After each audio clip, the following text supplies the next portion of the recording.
मुंबई पालिकेतील ठेवी मोडण्याचा निर्णय घेतल्यानंतर विरोधकांकडून टीका होतीये. मुख्यमंत्री देवेंद्र फडणवीसांनी यावर प्रत्युत्तर दिलंय. हा सामान्य नागरिकांचा पैसा असून त्यांच्या केवळ ठेवी ठेवून विकास होणार नसल्याचं मुख्यमंत्र्यांनी सांगितलंय. यावेळी बोलताना त्यांनी ठाकरेंच्या कारभारावरूनही त्यांना लक्ष्य केलंय.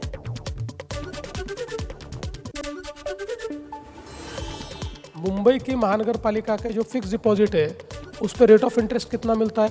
4% मिलता है. हमारा इन्फ्लेशन का रेट कितना है? 7% है. यानी हम उस पैसे की वैल्यू भी कम कर रहे हैं. उसका you're losing money. लेकिन हमने क्या किया, तो हमने चूंकि पिछले 3-4 सालों में हमारे मुंबई में बॉडी नहीं थी, तो वहाँ पर प्रशासक होने के कारण हम लोग वहाँ पर कुछ कार्य कर सकते थे. अब तो कर ही सकते. देखिए, हम लोगों ने करीब करीब जो मुंबई में कैपिटल एक्सपेंडिचर 10 या 11 करोड़ 10,000 या 11,000 करोड़ होता था, उस कैपिटल एक्सपेंडिचर को हम 24,000 करोड़ तक लेकर गए. और बावजूद उसके हमने मुंबई के जो फिक्स डिपॉजिट है इसको बहुत डिप्लीट नहीं होने दिया. तो हमने अभी ये कहा है कि ये जो पैसा है ये जनता का पैसा है. फिक्स डिपॉजिट करके आप करोगे क्या? उस पैसे की वैल्यू आप कम कर रहे हो.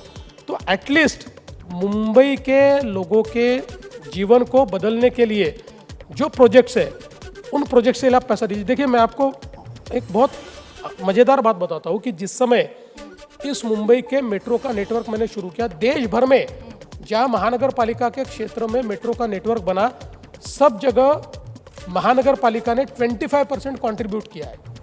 सबसे अमीर महानगर पालिका मुंबई की थी. और जब मैंने मेट्रो का नेटवर्क तैयार करना शुरू किया तो उद्धव जी ने कहा कि हम नहीं देंगे, हम एक पैसा नहीं देंगे. तो मैंने कहा कि ठीक है, मुझे तो मेट्रो तैयार करना है. तो मैंने MMRDA के माध्यम से कर्जा खड़ा किया. तो अब आप देखिए, इसको आप मूर्खता नहीं बोलेंगे कि मुंबई के लोगों के लिए मेट्रो तैयार करनी है तो मैं 9% से 11% से कर्जा लेता हूँ और 4% से पैसा पड़ा हुआ है जिसकी वैल्यू कम हो रही है.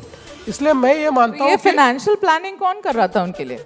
ये फाइनेंशियल प्लानिंग कौन कर रहा था? उनको पता है कौन कर रहा था उनके लिए प्लानिंग. तो मेरा मानना इतना ही है कि देखिए, पैसा फिक्स डिपॉजिट में रहना भी अच्छी बात है, लेकिन वो कितना रखना चाहिए. और जब आपके सामने इतने डेवलपमेंटल प्रोजेक्ट्स हो, उनको छोड़कर अगर आप पैसा केवल बैंक में रखते हो तो मैं इसको कोई क्रेडिट नहीं दूंगा. तर याच कार्यक्रमातून सातत्यानं जहाल वक्तव्य करणाऱ्या नितेश राणेंचे मुख्यमंत्र्यांनी कान टोचलेत. भारतीय जनता पार्टी की नीति यहाँ तय होती है, मैं जो बोलता हूँ उससे तय होती है. क्योंकि भारतीय जनता पार्टी ने अपना सर्वोच्च नेता मुझे बनाया है, इसलिए मैं जो कहता हूँ वो बीजेपी की नीति है. बाकी कोई कहता है तो उसका अपना कहना है. वो कोई डिसोन कर दिया आपने नितेश राणे को. वो बीजेपी की डिसोन क्यों करना है भाई? मेरा मिनिस्टर है.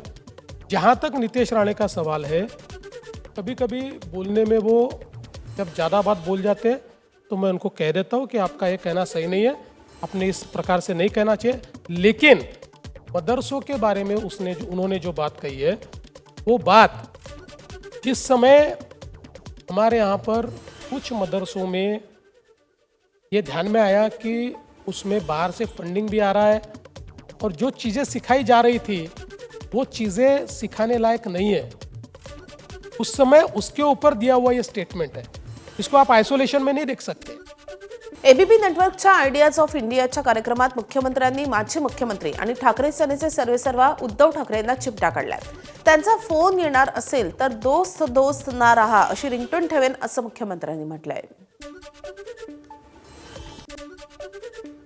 30 साल में मुंबई के मराठी आदमी को उद्धव ठाकरे जी ने क्या दिया? कुछ भी नहीं दिया. पहले दिन से कहता था कि ये जो लोग मराठी आदमी को अपनी बपौती समझते हैं, उनको कहीं ना कहीं मराठी आदमी को जवाब तो देना पड़ेगा कि उनके लिए क्या किया है. तो ये कुछ नहीं किया, इसलिए दोनों तरफ से हमको वोट मिला और हम चुन कर आए. ठीक है. रात के 2 बजे फडणवीस जी, अगर आपका फोन बजता है, it's private number, you pick it up, it's Uddhav Thackeray ji, पहला रिएक्शन क्या होगा आपका?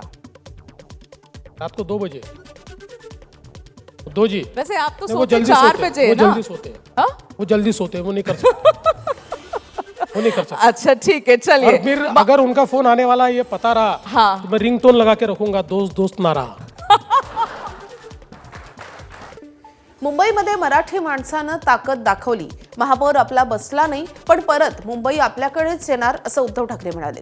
तसंच अजित पवारांवर भाजपनं केलेल्या आरोपांवरूनही त्यांनी निशाणा साधलाय. तसंच भाजपचा विजय ईव्हीएमचा विजय असल्याचे ठाकरे म्हणाले. परवा मी विधान परिषदेत बोललो ना, दुर्दैवी घटना घडली आणि अजितदादांचा त्याच्यात मृत्यू झाला.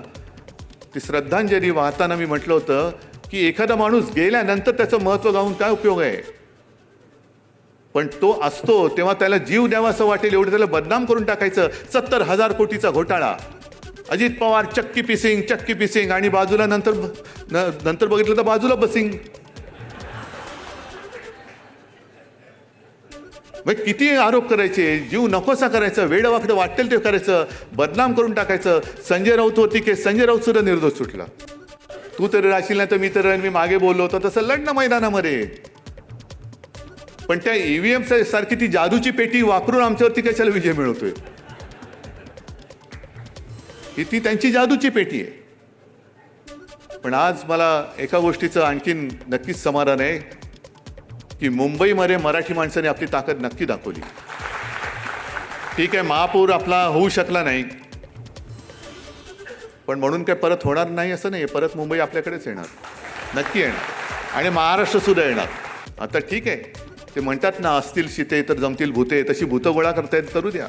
ती भूतं मानगुटीवरती बसतील तेव्हा तुम्हाला जीव नकोसं होईल. हे आत्ता मी सांगतोय, त्यांनी लक्षात ठेवावं. मराठीसाठी आम्ही दोघं भाऊ एकत्र आलो. आता मुख्यमंत्री त्यांचं क्रेडिट घेत आहेत. 2 बंधूंना मी एकत्र आणले. बरं, जसं आम्हाला दोघांना भावानं एकत्र आणलं तसं आता तुम्ही तिकडे पण काही एकत्रीकरण करतात का? ज्या सध्या काही बातम्या चालू आहेत, विलीन होणार, लोक वाट बघतायत. तर तसं काही विलिनीकरण करतात का? मी मुख्यमंत्री असताना राज्यात मराठी भाषा सक्तीची केली, पण त्याचबरोबर एका गोष्टीचं वैषम्य पण आहे की महाराष्ट्रामध्ये मराठी सक्तीची करण्याचा निर्णय घ्यावा लागतो, याचं मला एक खेद सुद्धा आहे. मला एका गोष्टीचं समाधान आहे, म्हटलं तर अभिमानसुद्धा आहे, अभिमान नक्कीच आहे की मी मुख्यमंत्री असताना राज्यात मराठी भाषा सक्तीची केली. पण त्याचबरोबर एका गोष्टीचं वैषम्य पण आहे की महाराष्ट्रामध्ये मराठी सक्तीची करण्याचा निर्णय घ्यावा लागतो, याचं मला एक खेद सुद्धा आहे की सक्ती कशाला पाहिजे. महाराष्ट्र म्हटलं तर मराठीच असली पाहिजे. आता त्याच्यानंतर काल सुद्धा पुन्हा म्हणजे यांची सवय काय आहे की जुनं दळण हे दळत बसायचं आणि एवढं दळायचं की लोक शेवटी ते खरं मानायला लागतात. हिंदीची सक्ती, आता ती कमिटी नेमली होती, त्याने अहवाल दिला, तो अहवाल घेतला हातामध्ये. आता अहवाल हातात घेतला म्हणजे तो शब्दशः बघितलं तर स्वीकारला, पण तो स्वीकारल्यानंतर अंमलबजावणी करायची की नाही त्या अनुषंगाने कमिटी नेमली होती.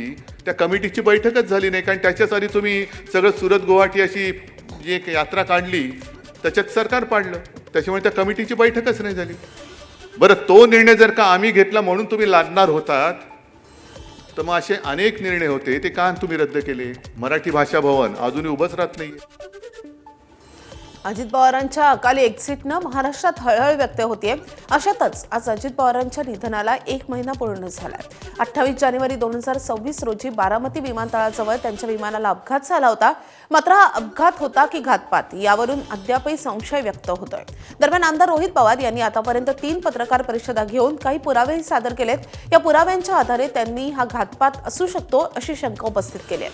तसंच गेल्या 2 दिवसांपासून ते DGCA आणि VSRच्या विरोधात गुन्हा दाखल करण्याची मागणी करत आक्रमक भूमिका घेत आहेत. याच पार्श्वभूमीवर 2 मार्च रोजी आणखी एक पत्रकार परिषद घेऊन नवे खुलासे करणार असल्याचं रोहित पवार यांनी स्पष्ट केलं असून या परिषदेकडे आता सर्वांचं लक्ष लागलंय. अजित पवार विमान अपघात प्रकरणातील सर्वात महत्त्वाचा प्राथमिक तपास अहवाल आज प्रसिद्ध होण्याची शक्यता आहे. ब्लॅक बॉक्समधील डेटा आणि घातपाताच्या संशयावर या अहवालातून खुलासा होण्याची शक्यता आहे. राज्याचे दिवंगत उपमुख्यमंत्री अजित पवार यांच्या विमान अपघाताला आज 1 महिना पूर्ण होत आहे.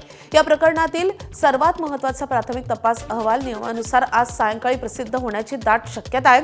एअरक्राफ्ट ॲक्सिडेंट इन्व्हेस्टिगेशन ब्युरो हा अहवाल नागरी विमान वाहतूक संचालनालयाकडे सुपूर्द करणार असून यातून अपघाताचं नेमकं कारण समोर येईल. दरम्यान विमानाचं ब्लॅक बॉक्स सुरक्षित असल्याचं आता स्पष्ट झालंय. त्यातील पायलटचे शेवटचं संभाषण आणि तांत्रिक डेटा अहवालाचा मुख्य आधार असेल. तसेच VSR व्हेंचर्स कंपनीनं विमानाची देखभाल योग्य प्रकारे केली होती का, या गोष्टी देखील या अहवालातून समोर येऊ शकतात. गेल्या काही दिवसात विमान अपघातांच्या घटनात वाढ झाल्यानंतर आता नागरी विमान वाहतूक महासंचालनालयानं 38 सल्लागारांची नेमणूक करण्याचा निर्णय घेतलाय. तसेच इच्छुक उमेदवारांकडून अर्जही मागवले आहेत.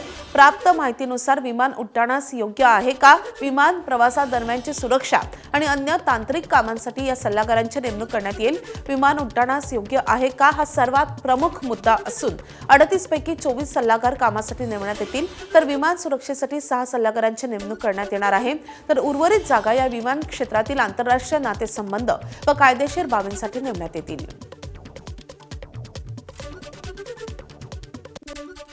अजित पवारांच्या अपघाताप्रकरणी FIR नोंदवत अधिक सखोल चौकशीच्या मागणीसाठी रोहित पवारांची धावाधाव पाहायला मिळते. राज ठाकरेंच्या निवासस्थानी भेट घेत अजित पवारांच्या अपघाताच्या चौकशीसाठी पाठिंबा देण्याची मागणी रोहित पवारांनी केली आहे. अजित पवारांचा अपघात धुक्यानं झाला की धोक्यानं असा सवाल करत राज ठाकरेंनीही अपघातासंदर्भात शंका उपस्थित केली आहे. आज सुनेत्राबाई तिकडे बसलेले आहेत, उपमुख्यमंत्री म्हणून बसलेले आहेत. मला असं वाटतं त्यांनी पण या गोष्टींचा विचार केला पाहिजे, कारण त्यांचेच ते पती होते आणि त्यांच्याच पतीच्या अपघाताबद्दलचा हा FIR आहे आणि सरकारकडनं असा दबाव येतो की तुम्ही FIR घेऊ नका. पण अधिकाऱ्यांना जर समजा सरकारच सांगत असेल की करून घ्यायचं नाही, तर तुम्ही अधिकाऱ्यांना काय दोष देणार? नाही, आता मला असं वाटतं की त्यांनी हा प्रश्न, विधानसभा अधिवेशन सुरू आहे, अधिवेशनामध्ये ही गोष्ट मांडावी. उद्या लोकसभेचं अधिवेशन सुरू होईल, त्यावेळेला मला असं वाटतं राष्ट्रवादीच्या खासदारांचे प्रश्न तिकडे उपस्थित करावे. आणि त्यातल्या सगळ्यात महत्त्वाचं म्हणजे या गोष्टींबद्दल सुनेत्रा वहिनी बोलल्या पाहिजे. मुख्यमंत्री तर बोललेच पाहिजे, पण सुनेत्रा वहिनी देखील बोलल्या पाहिजे. ABP माझा, उघडा डोळे बघा नीट.